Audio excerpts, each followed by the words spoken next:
अखिलेश यादव की बेटी को लेकर फैलाई गई फर्जी खबरों से मचा सियासी तूफान। परिवार पर आई बात तो अपर्णा यादव भी हुई नाराज, योगी सरकार तक पहुंची शिकायत। कौन है वो लोग जो बेटियों को बना रहे निशाना? राम मंदिर चंदा विवाद से शुरू हुआ पूरा बवाल। अखिलेश के सवालों के बाद बेटी पर हुए निजी हमले, सोशल मीडिया पर वायरल हुई फर्जी तस्वीरें, अब शुरू हुई आरोपियों की तलाश। नमस्कार, मैं हूं आपके साथ बबली। जिस घर की बेटी पर उंगली उठती है वहां राजनीति नहीं, सबसे पहले एक पिता का दर्द खड़ा होता है। जिस परिवार को निशाना बनाकर झूठ फैलाया जाता है वहां दल और विचारधारा पीछे छूट जाते हैं और सम्मान का सवाल सबसे बड़ा बन जाता है। दोस्तों, उत्तर प्रदेश की राजनीति में इस समय कुछ ऐसा ही मामला चर्चाओं में है। दरअसल राम मंदिर चंदा विवाद पर सवाल उठाने के बाद समाजवादी पार्टी प्रमुख अखिलेश यादव की बेटी अदिति यादव को लेकर सोशल मीडिया पर कई फर्जी दावे वायरल किए गए, तस्वीरें शेयर की गई, मनगढ़ंत कहानियां बनाई गई और ऐसे आरोप लगाए गए जिनका कोई आधिकारिक आधार सामने नहीं आया। दरअसल पूरा विवाद तब तेज हुआ जब राम मंदिर के चढ़ावे को लेकर उठे सवालों पर सियासत गर्म हो गई और इसी बीच सोशल मीडिया पर अदिति यादव को लेकर भ्रामक पोस्ट वायरल होने लगे। कुछ पोस्ट में दावा किया गया कि वो विदेश चली गई है, तो कुछ में उनके नाम से झूठी कहानियां गढ़ी गई। समाजवादी पार्टी ने इन दावों को पूरी तरह फर्जी बताया और कहा कि अदिति यादव परिवार के साथ है। पार्टी नेताओं का आरोप है कि एआई तकनीक और फर्जी खातों के जरिए गलत तस्वीरें और झूठी बातें फैलाई जा रही है। उसके बाद कई जिलों में सपा कार्यकर्ताओं ने शिकायतें दर्ज कराई और दोषियों पर कार्रवाई की मांग शुरू कर दी। अब जब ये मामला सिर्फ राजनीतिक आरोप प्रत्यारोपों तक सीमित नहीं रह गया है, बल्कि एक बेटी की गरिमा और सोशल मीडिया पर फैलाए जा रहे झूठ का मुद्दा बन गया है। सबसे बड़ी चर्चा अब इस बात की है कि जब मामला परिवार और बेटी के सम्मान से जुड़ गया है तो राजनीतिक सीमाएं भी छोटी पड़ती हुई दिखाई दे रही है।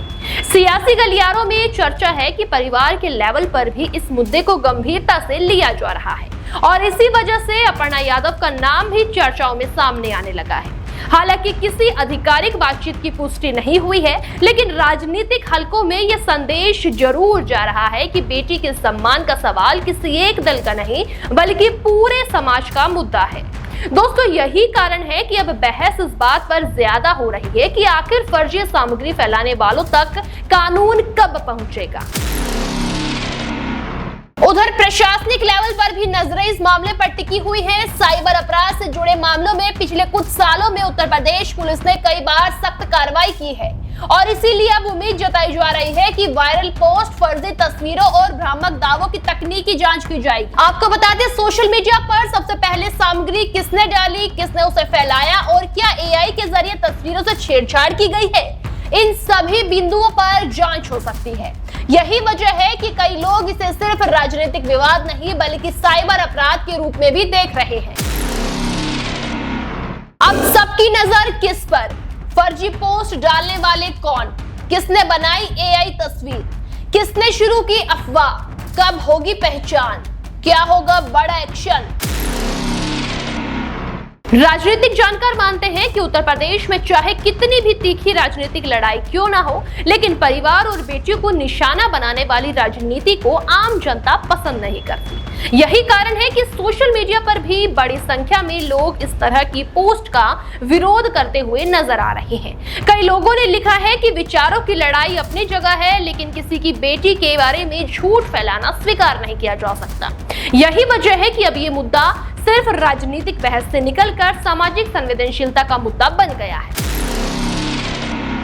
फिलहाल ये पूरा मामला जांच और शिकायतों के दायरे में है। एक तरफ समाजवादी पार्टी लगातार कार्रवाई की मांग कर रही है, तो दूसरी तरफ साइबर एजेंसियों की नजर वायरल सामग्री पर बनी हुई है। सबसे महत्वपूर्ण बात यह है कि ये विवाद अब सिर्फ अखिलेश यादव या उनकी बेटी तक सीमित नहीं रहा है, बल्कि सवाल बन गया है कि क्या राजनीति में विरोध का मतलब किसी परिवार को निशाना बनाना है?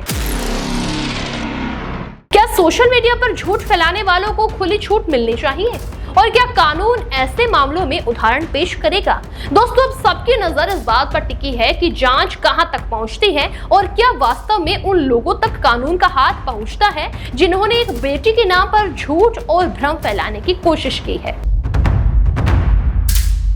देश दुनिया की हर बड़ी सटीक और भरोसेमंद खबर देखने के लिए अभी विजिट करें हमारे वेबसाइट nowuttarpradesh.com और nownoida.com पर, क्योंकि यहाँ आपको सिर्फ सुर्खियां नहीं बल्कि पूरी जानकारी मिलेगी।